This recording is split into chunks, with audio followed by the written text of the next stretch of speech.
Summer officially starts this week. And for more and more Canadians, that means dealing with wildfires. We've seen a lot of hot spots on the side of the road. The bush was on fire, certain areas. Wind was blowing, it was pretty smoky. The Manitoba government has declared a province-wide state of emergency due to the wildfire situation. Today we're declaring a provincial wildfire state of emergency. The wildfire season began early this year. Tens of thousands of people have already had to leave their homes. But today we're just going to try to deal with what's happening today and get on with our days today, and hopefully we go home soon. Some are still displaced. Others are now returning to their communities. But even if you've been far away from the actual fires, you've probably felt the effects of the smoke. You might have had to cancel that day at the beach or keep your kid home from a soccer game. The effects are so widespread that wildfires are changing the way we now experience summer in Canada. So today, the Globe's Temur Durrani is on the show. He's based in Winnipeg and has been covering the wildfires. Temur will talk about what we've seen so far this year and if a Canada-wide approach is needed for wildfire season. I'm Menaka Raman-Wilms, and this is The Decibel from the Globe and Mail. Temur, thank you so much for being here. Thank you so much for having me again. So I know that you are in Winnipeg, which actually is in fairly close proximity to a lot of the fires that we've seen this year. What's it been like in the city? You know, I think here we've had a lot of wildfires closer to Winnipeg than there's ever been before in a very recent time, you know? So every day, I think a lot of people wake up and they start thinking about whether they need to wear a mask outside or they should be spending little time outside because the wildfire smoke has been so bad. Even earlier in May, before even any of this in the real big sense of the province-wide state of emergency started in Manitoba, there was an early start to the wildfire season, even within the province, just not too far outside of Winnipeg, near Lac de Bonny, by the waterside there. And there, of course, two people unfortunately died because of being stuck in their home during a wildfire. But one of the things that really stuck out for me was, as I was reporting on that story and I was near Lac de Bonny, an area that, of course, was safe for me to be in, but the wildfire smoke still got so stuck in my throat that for days I also spent, you know, having this weird ticklish feeling, almost like a flu-like sort of tendency. I had runny eyes, runny nose. It was a whole thing. I had to get used to that idea that this is how it's going to be like reporting on wildfires as well.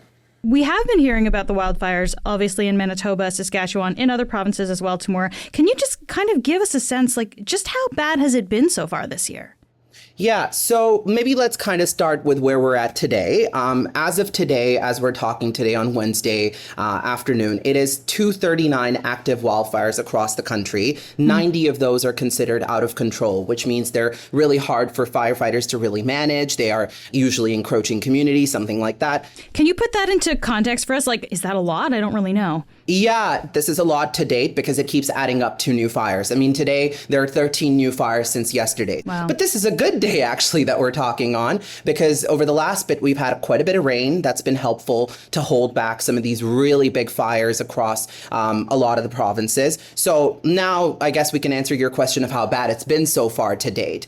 West of Ontario, and really now starting to include northwestern Ontario itself, there have been a very sizable portion of wildfires across the country. We're talking Manitoba is in a state of emergency, and then Saskatchewan also in a state of emergency alongside that. And then Alberta has had dozens of fires itself. BC has had quite a bit of sizable fires as well. Lots of localized states of emergencies in those two provinces, but not province-wide yet. You know, so far, according to Environment and Climate Change Canada, we are triple the 10-year average for this point of the year. When Environment Canada gave us this figure, that was until the end of May. So even we hadn't even touched the other fires that have happened in June so far at that point when they were calculating that. This is, by every measure, one of the worst years to date that Canada has seen, particularly because of the sheer volume and size of these fires. Do we know why it's been so bad this year, Temur? Like, are there certain factors that I guess are playing into this? Well, climate change, the world, the world is changing. We are not in the same place we used to be before. Our summers start earlier. Our wildfire seasons themselves also start earlier. In fact, they've been starting early and ending later than we're used to. So now they go on longer. They start around May when they used to maybe start around June. There's very specific factors that contribute to wildfires themselves, but then also exacerbating the wildfires. I mean, this is a natural phenomenon. It does happen. It's happened for eons, but it has become exacerbated because of prolonged heat waves, because of lower precipitation levels, just dryness and heat. Those are the two big things that have helped. And then, of course, wind. There's been unpredictable sort of winds that either help you in some cases to manage the wildfire by moving it away from communities where people live, or in the case of this year, they move it towards that community, right? And so what that does is it creates these necessities for evacuations because this is where people live. These aren't just forests we're talking about. These are towns and municipalities and cities in some cases as well. Yeah. So tell me about the effort then to counter these wildfires. Do the crews that are actually battling these fires have enough resources? How are they holding up? Multiple provinces have sought or are actively seeking some version of help from the Canadian Armed Forces. That's how bad it's been. That's the amount of resources they've had to get. So hundreds of firefighters at a time. Of course, they're exhausted already, right? Like you ask this question to the provincial authorities over and over again, and they keep telling you this is something that they are being exhausted by. I mean, Wab Canoe, when we asked him this question about how the firefighters are dealing with this, what it's looking like to give us a sense of the scale, and he described quite literally a person dedicated to the mental health of firefighters themselves. Where we're at with the fight against the fires is that we have conservation officers who are deployed just to provide mental health supports to wildfire fighters right now. It is at times unbearable long days where you have to be waiting for rain for you to be able to go in front and fight the fires only that day when the rain comes. It's days when you have to spend basically away from those areas that you want to be fighting those fires because even your units get affected by it. You are burnt by those fires. You're hurt by those fires. So it is quite a difficult task. We heard from some evacuees off the top of this episode.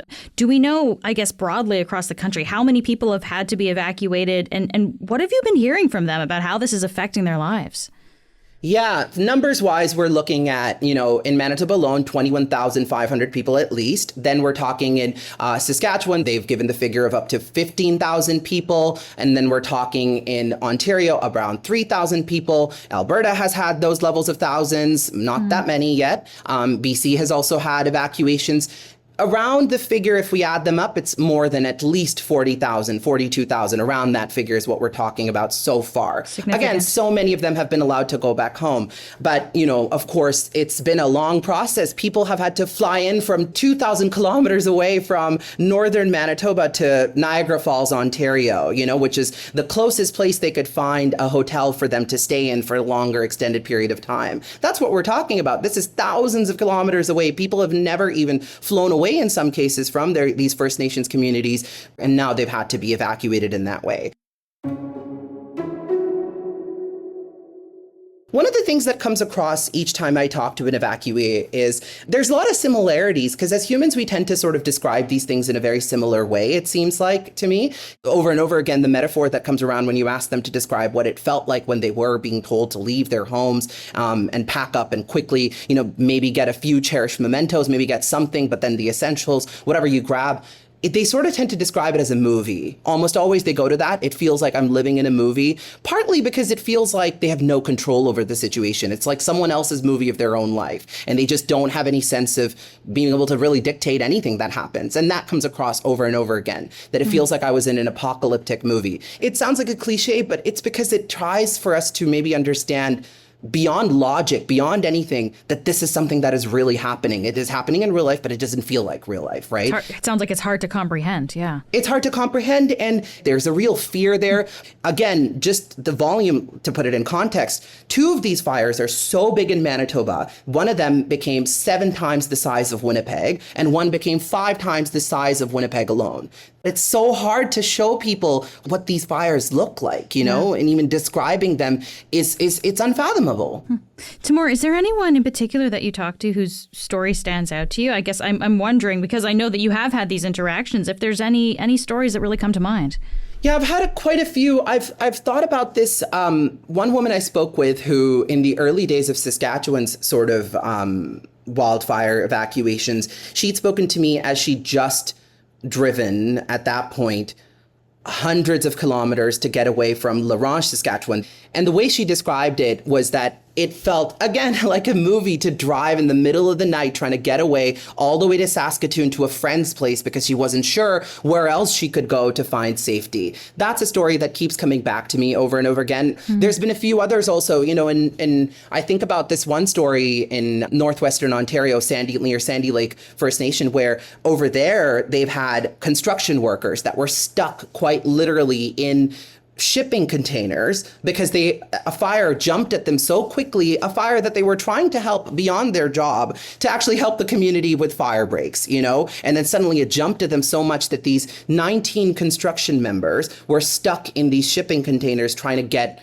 toward safety. Eventually, helicopters tried to rescue them, but then helicopters couldn't even land because the fire was so bad and the smoke was so bad. It was making it so difficult for them to land there. I mean, the trauma of that is again, just so unfathomable for people. You mentioned, of course, that some people are now able to actually return to their communities. Do we have a sense of what that looks like for them to actually try to go back to those lives? Yeah, Scott Moe, Saskatchewan's premier, did a good job, I think, of sort of explaining to us that it's going to take a while to build back your home. In some cases, people's, family homes of decades have been destroyed. In some cases, the schools that their kids would go to, literally little basic things like grocery stores need to be restocked. But then, of course, there's going to be power outages as they try to put these things back together again. In La Ronge, which was about half of Saskatchewan's evacuees are now being allowed to go back there. So about 7,000 people are slowly going to be able to go back there. They're being transported there. Actively, many of them are there trying to rebuild their lives. There have been businesses lit up completely in flames. We're talking this beloved sort of artifacts place of, Robertson Trading Post, as it's called, Indigenous artifacts, thousands and thousands of years old, have been entirely destroyed, hundreds of them, right? It's a lot to rebuild a home. It's going to be very difficult from the way, again, Premier Scott Moe sort of described. It's going to be very difficult for people to get used to what their lives are going to look like now. But one thing that's been interesting for me to note has been that they're trying their best, each of these provinces so far. When I attend all of these briefings, one thing keeps coming across as they're allowing people back in is that they want to send people back only when they might not be having to re-evacuate it again. But they are preparing them for that possibility as well. We'll be back after this message.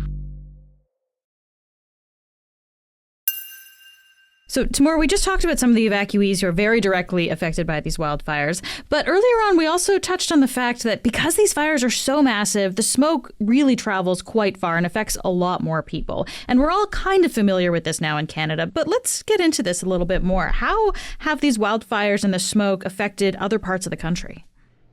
So one thing to understand is, of course, wildfires don't think of our arbitrary borders. So the wildfire smoke from Canada has traveled all the way to Europe, as far east toward Greece, according to their environment agencies there. That's astonishing. That's really It's astonishing, right? And, there's been advisories all over the U.S., from New York to Minnesota to, Florida all the way. So just to think about the fact that the smoke that is coming, the thick fumes from them, from Manitoba and Saskatchewan all the way there, makes you realize that no matter whether you're in a wildfire zone or not, whether you're actively in a community that is being encroached by these flames or not, you are still going to feel the effects of it in a way that changes the way you think about, your days, the way you think about how you plan for your summer, your holidays, your kids, planning for whether they can go out for a soccer game or not, things like that. You think about those things in a very different way now because of the way the smoke has been affecting it. And it is a real effect. I mean, doctors tell us for years they've been saying the same thing, but this year, of course, we've asked them that question again. How does it affect you? And they've been warning us of those effects for a while now. Let's get into this, though, because I think, we all know that breathing in this wildfire smoke is not good for us. But what exactly is it that is so bad for our health?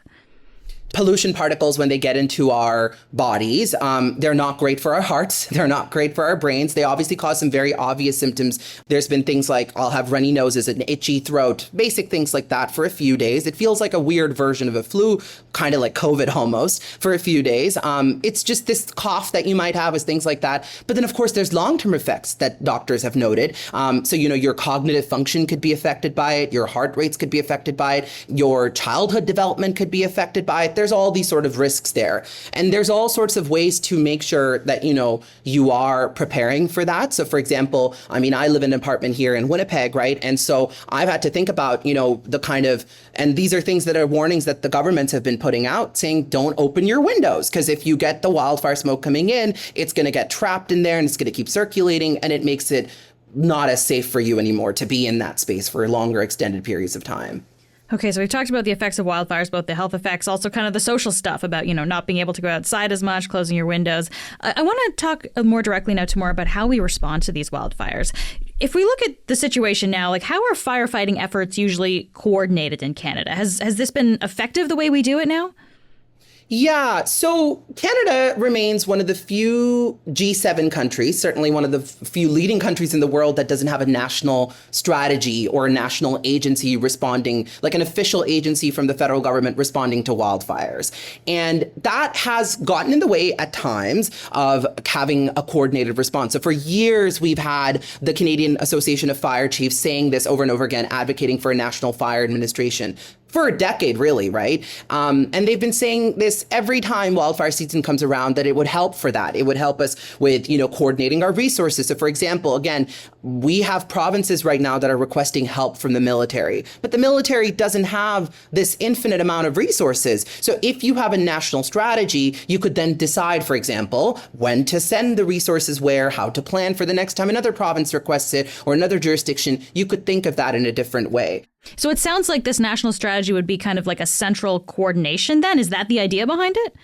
Exactly. A unified approach that would allow for us to think about these wildfires in a way, again, that maybe doesn't take into account in the same way that a border to border sort of a thing would, right? Like that we're one country that's dealing with these wildfires. How do we figure out where to send the resources when we have these vast networks that provinces have had to come up with themselves in order to function when these wildfires do happen there, right? So Manitoba will call upon Colombia even, or other places internationally in order to get firefighters. But maybe it would be helpful if we had a unified approach that would help with that, right? Like that could also coordinate with that. And also think about the other provinces that might, again, neighboring Saskatchewan, for example, is also dealing with a province-wide state of emergency, so they could plan around that.